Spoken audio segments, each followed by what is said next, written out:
Okay, in this video we're just going to quickly look at how we can sort of tidy up timelines in Adobe Premiere Pro, and sort of more specifically this is usually quite useful when you're doing, say, like a first edit, or you might be working on a master track and you've got a lot of these kind of gaps in there where, you know, maybe you've been splitting footage up or changing the speed of clips, and you know you're most likely quite kind of zoomed in, and it's just a couple of tips on how to quickly get around the timeline quickly and just sort of fix up all of those little bits. So the first way we're going to do is if you click on if you make sure you're just in your timeline, you know, you could just click on your playhead or into here anywhere, and then if you hold shift, what we'll do actually, I'll zoom out just so you can see what's happening.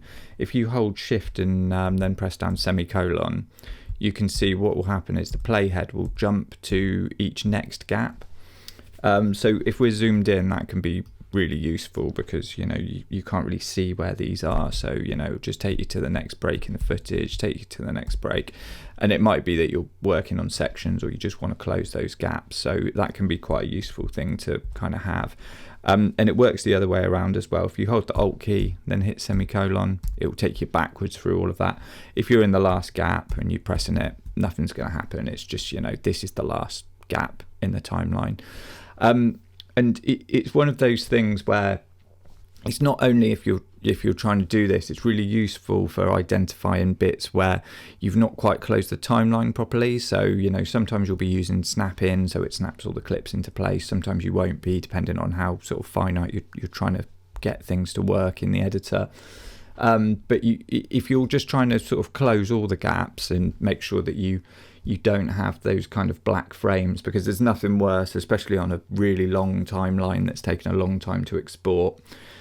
Then you've got to watch it back, and then you watch the whole thing back and you realize there's, like, you know, one flash of kind of black frame where you've not closed the timeline properly, or there's a couple of them throughout the video.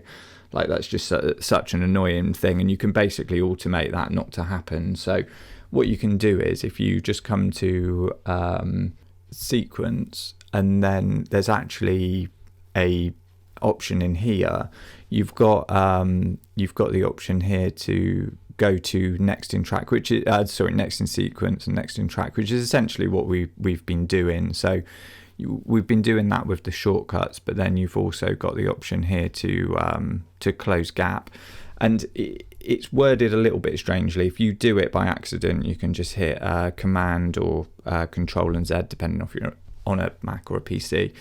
But essentially, it doesn't just close a gap, it closes all the gaps in the timeline. So it's not always what you're looking for, but that can be quite useful. You know, like I say, once you've got to the end of your edit, you can just close off all your kind of gaps. And if you've got a bit of footage that, say, you didn't actually want in it, and you've sort of kind of closed the gaps down, just make sure you've got an out playhead, and then you kind of know the bits that you didn't want, you can just drag them back out if you're worried about them getting into it. But it's it can be one of those things that's really useful, just to kind of tidy everything up. Like I say, make sure you don't have those just little flashes of kind of like a black frame, because there's just nothing worse than just wasting your time going back and then having to re-render things, and it's just a pain. So hopefully you found that helpful. You know, if you've got any questions, just leave them in the comments. If you found the video useful, give it a like. If you want to see more content like this, then please subscribe.